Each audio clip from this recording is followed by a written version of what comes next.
Mga igsuon, akong basahon ang giingon sa atong Ginoo diri sa Ebanghelyo karong adlaw nga atong pamalandungan.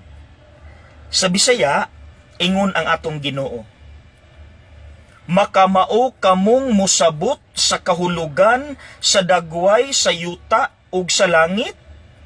Apan nganong dili man kamo makasabot sa kahulugan ni ining panahuna?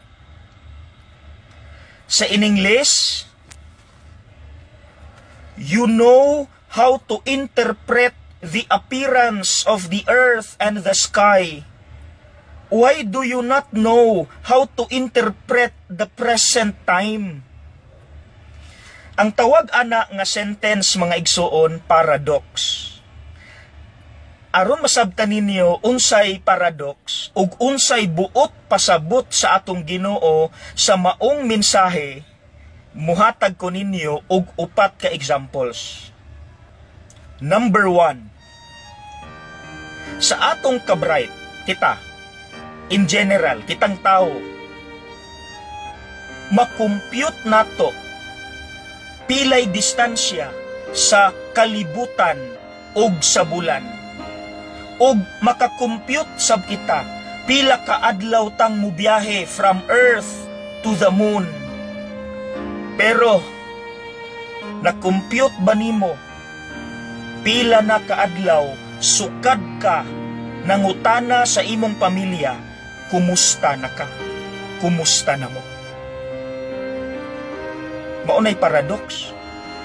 Naabot na tag outer space, pero wala nimo matanaw when was the last time nangumusta ka sa imong pamilya. Sabtan? Number 2. Sa atong kabright, makompute nato unsa kalalom ang atong mga dagat. Makabalo ta, makatubag ta, bright good ta. Pero imo bang nakompute kung kumusta na ug unsa na kalalom ang imong pagtuo sa Dios? Naabot na ta bisan asa. Bright kay ta ana, mathematics and science. Pero how about our faith? Imo bang natanaw unsa na kalalom tuod ang imong pagtuo sa Dios? Paradox. Ikatulo, naatay mga organizations ug ang tawag ninyo sa usag-usa, brad, sis. Pero ang pangutana, inyo bang natanaw unsa gyud ang pinakalalom nga kahulugan anang brother and sister? Nakabalo ba ta nga ang tinuod nga meaning sa brother and sister dili kadtong makabalos nato, kundili kadtong dili kabalos nato nga mga pobre natong igsuon?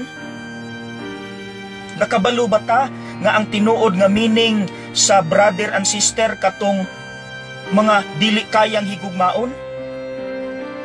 Nakabalo ba ta nga ang tinuod meaning sa brother and sister kadtong mga different from us in culture and religion? Maunay tinuod nga brother and sister nato. Kabalo ba ta ana? O basin tama lang ta sa organizations, brad, sis. And number 4, kusog kay ta mo respeto sa atong boss. Maayo kay ta mo tagad sa atong mga kauban sa opisina. Maay kay ta mo respeto sa atong mga teachers. In other words, maayo kay ta mo respeto sa ubang tao. Dayon, kusog kay ta magtabang-tabang diya sa eskwelahan, sa atong opisina. Pero how about sa balay? Do you show the same respect to your parents? Ang uban ra ba maayo ra sa ubang tao, pero sa ilang ginikanan kusog kay manukol, kusog kaayo mangaway.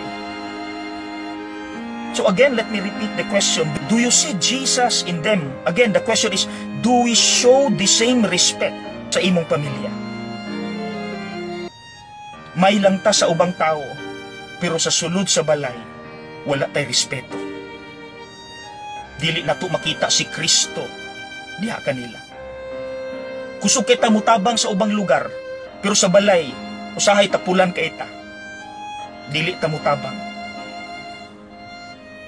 So palihog mga igsuon, mauto ang upat ka examples.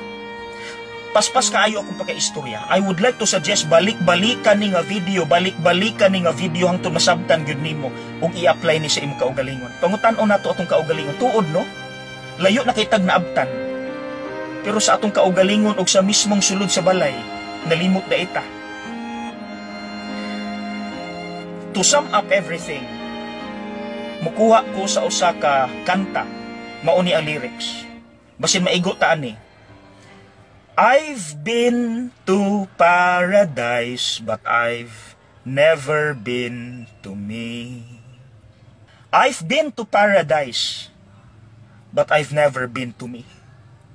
Na, tanawa ra. Let's do something. Okay?